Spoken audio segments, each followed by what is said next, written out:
Hola, me llamo María del Mar y voy a contar algunas historias de mi abuela Trinidad.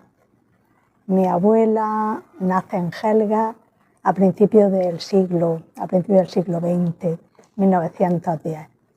Era una niña alegre, contenta, vivía con sus padres, con sus hermanos y un pueblo Gelga lleno de vida. Pero por cierta viene la gripe y viene la enfermedad y con ella muerte y destrucción. En su casa muere su padre, muere la hermana más chica y se queda ella y el hermano, que era unos 3 años y medio aproximado, menor.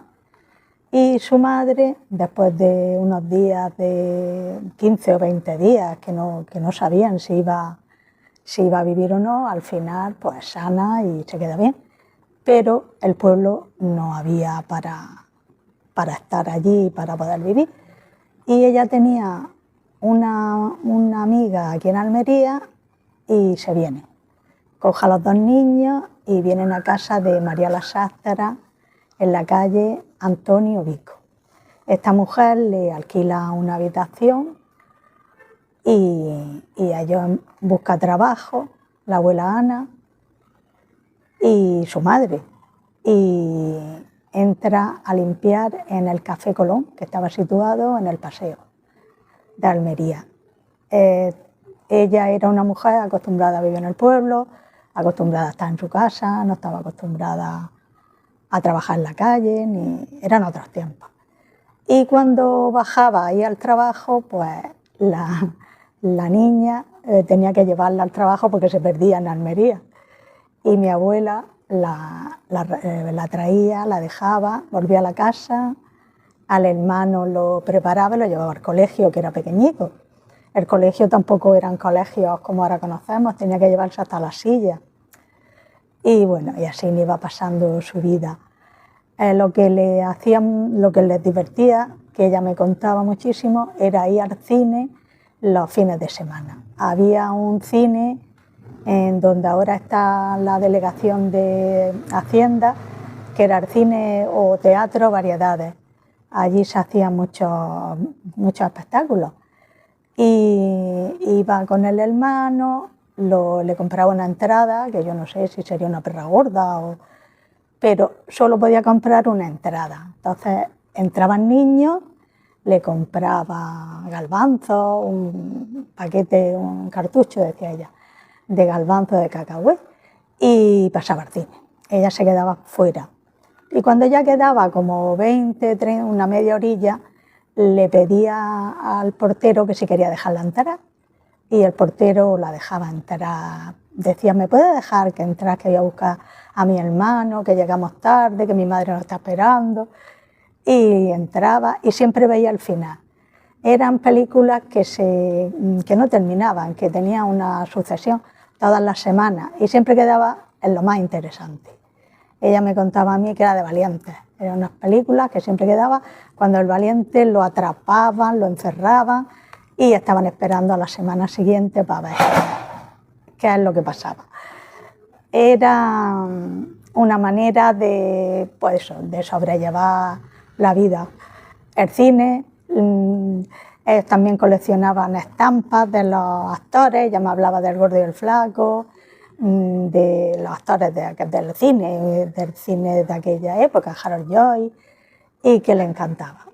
Sigue pasando la vida y tiene que ella era jovencilla, 14 años, y entra a trabajar a coser como aprendiza en un taller de José Zapata, que estaba en la calle Méndez Núñez, aquí en Almería. Ella decía Pepico Zapata.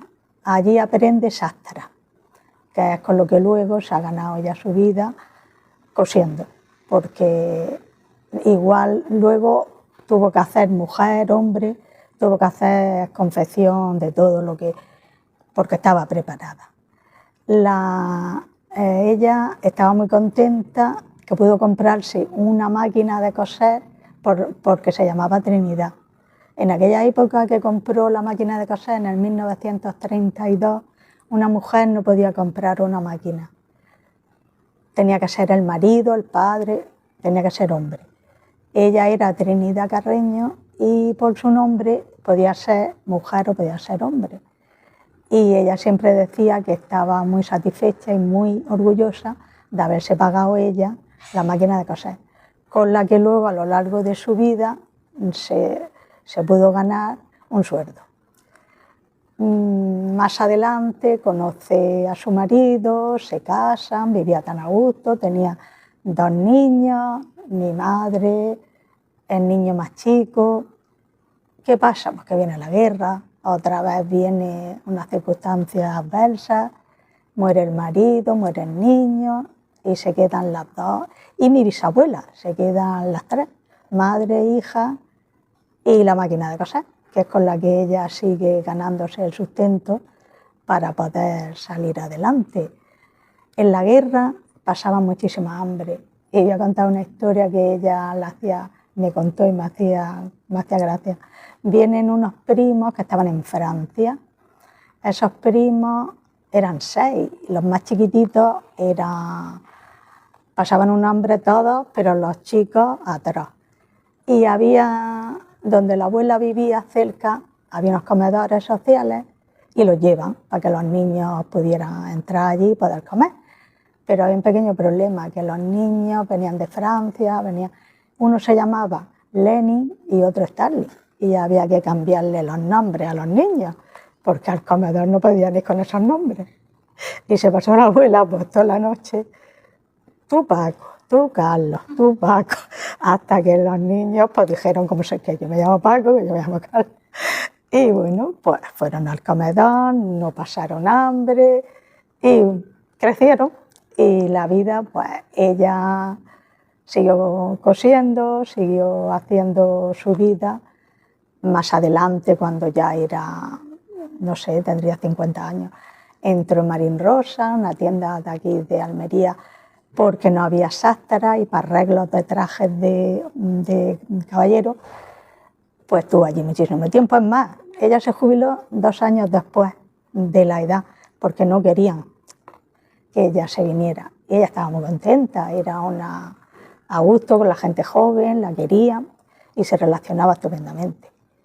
Y voy a contar ya la última anécdota, que es muy graciosa. Ya cuando era mayor, 80 y tantos, estaba conmigo, ella se vino conmigo a mi casa. Y pues siempre nos hemos llevado bien, hemos tenido ahí ese feeling de estar juntas. Y aunque a veces también teníamos nuestras cosillas.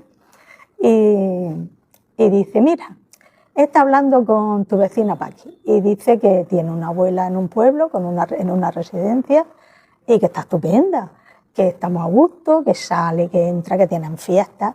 Tú te vas a tu trabajo. Miguel también, tu marido también, los niños se van y yo me quedo aquí sola. Yo me quiero ir a un sitio que yo esté a gusto, que yo esté entretenida, que yo tenga actividades, nada, quería irse a la residencia.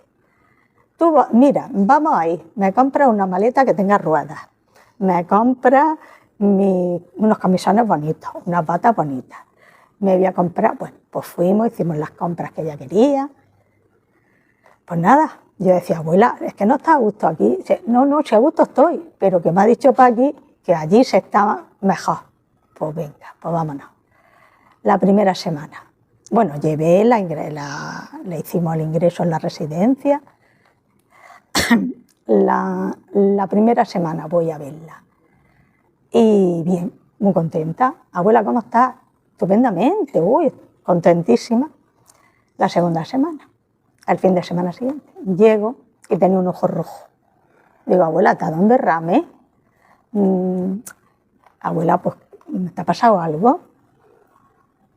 Ya las cosas, yo la veía a la cara, que las cosas no eran como la primera. Y no llegó el fin de semana 3, cuando me llaman de la residencia, que fuera a recogerla, que la despedían. ¿Ha gustado el favor de venir y llevarse a esta señora a su casa? Digo, nada, si a mí no me importa. Estábamos en mi casa, era verano, y estábamos puestos, estábamos limpiando, pintando, y digo, bueno, pues para las 7 y algo estoy yo allí. Me llamaron después del mediodía, serían las 4 o las 5. Digo, para las 7 y pico estamos allí. Bueno, pues cogemos el coche, mi marido y yo, y nos vamos. Y ya la tenían preparada, estaba en la puerta, la maleta allí en recepción, y dice, digo, vale, vámonos, abuela. Y el hombre, sí, firme usted aquí, llévese usted ya a esta mujer. Y dice, ay, pues voy a despedirme. Estaba ya el comedor que iban a cenar. Voy a despedirme. Iba con el bastón, que le gustaba a ella, se mete para adentro, bastón en harto, dice que me voy con mi nieta, aquí os quedáis comiendo mierda, porque lo que os van a dar en la cena es lo que habéis dejado al mediodía. Vale, que lo pasáis bien. Buenas tardes. Y así era. Genio y figura toda sepultura. Hasta aquí ya había mucho más para contar, pero bueno, yo creo que ya hemos llegado al final. Gracias.